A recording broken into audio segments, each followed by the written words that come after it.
নমস্কার বন্ধুরা, বাসবী রান্নাঘরে সবাইকে স্বাগত। আজ আমি বকচা রেসিপি তৈরি করে দেখাবো। আমি এটা অনলাইন থেকে এনেছি। আমি এটা সাদা তেল দিয়ে তৈরি করেছি। আপনারা তিল তেল অথবা অলিভ অয়েল দিয়েও তৈরি করতে পারেন। তাহলে দেখুন আমি কেমন করে তৈরি করেছি। আমি এখানে 4টে বকচায় নিয়েছি। এগুলো চাইনিজ বাঁধাকপি। প্রথমে আমি এগুলো ভালো করে পরিষ্কার করব। তার জন্য আমি এই যে গোড়ার দিকটা কেটে দিলাম। এবার এই যে দেখুন ভেতরে প্রচুর নোংরা, এগুলো সব ভালো করে পরিষ্কার করে নেব। বাটিতে জল নিয়েছি, দিয়ে আমি এই পাতাগুলো জলে দিয়ে ভালো করে পরিষ্কার করে ধুয়ে নেব। প্রচুর নোংরা থাকে। বকচাগুলো ভালো করে ধুয়ে নিয়েছি। এবার এই যে একটা পাতা নিয়েছি, সাদা অংশটা এরকম কাটলাম। এটা মাঝ বরাবর এরকম লম্বালম্বি কেটে দিলাম। পাতাটাও এরকম করে দিলাম। পাতাটা গোটা রাখলেও অসুবিধা নেই। এরকম করে সবগুলো কেটে নেব। সবগুলো এরকম কেটে নিয়েছি। এবার একটা পাত্রে বেশ খানিকটা জল আমি দিয়েছি, ফুটে গেছে। এবার সামান্য একটু নুন দিয়ে দিলাম, হাফ চামচ মতো। এবার বকচাগুলো দিয়ে দিচ্ছি। 30 সেকেন্ড ফুটিয়ে নেব।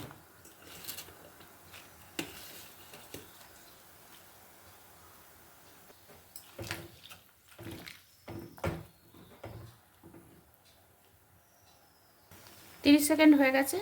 এবার এগুলো তুলে একটা পাত্রে ঠান্ডা জল নিয়েছি, তার মধ্যে রাখবো। সবগুলো আমি এইভাবে তুলে নেব। আমি এখানে 6 কোয়া রসুন নিয়েছি, রসুনগুলো কুচি কুচি করে নেব।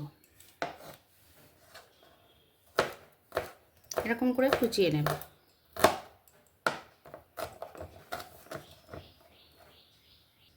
রসুনগুলো কুচিয়ে নিয়েছি, একটা পাত্রে তুলে নিচ্ছি। এবার 1 ইঞ্চি আদা ছাড়িয়ে নিয়েছি, এটা গ্রেট করে নেব।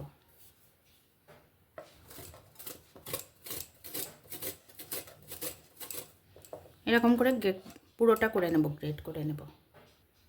আদাটা গ্রেট করে নিয়েছি, এটাও তুলে রাখছি।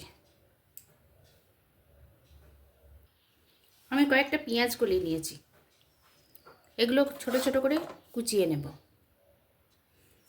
এগুলো ভালো করে ধুয়ে নেব। পেঁয়াজ শাকও দিতে পারেন। বকচাগুলো এবার ছেঁকে নিচ্ছি জল থেকে। একটা ছাঁকনি নিয়েছি, এখানে দিয়ে দিচ্ছি।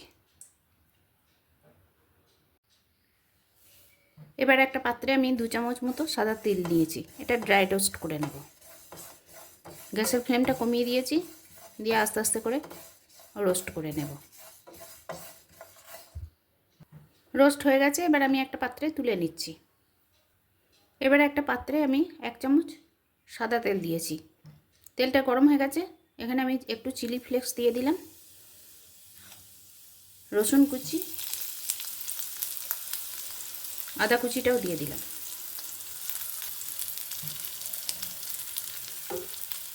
একটু নেড়ে নিচ্ছি। হালকা ভেজে নিয়েছি। এবার এই যে বকচাগুলো রেখেছিলাম এগুলো দিয়ে দিচ্ছি।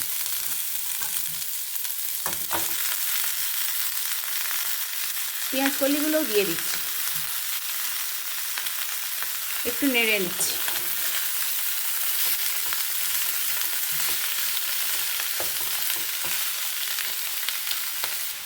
এবার পরিমাণ মতো নুন দিয়ে দিলাম,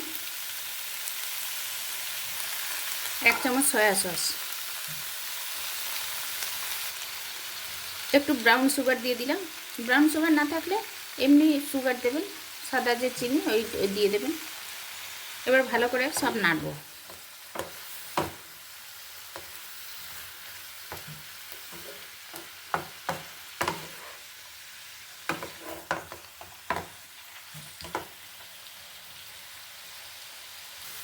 দু মিনিট মতো নেড়ে নেব।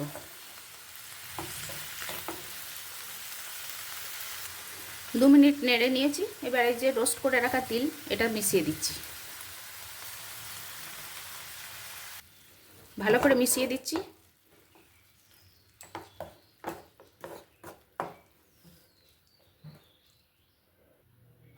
একটা পাত্রে নিচ্ছি। তৈরি হয়ে গেল বকচয় রেসিপি। আদা রসুন দিয়ে তৈরি করেছি।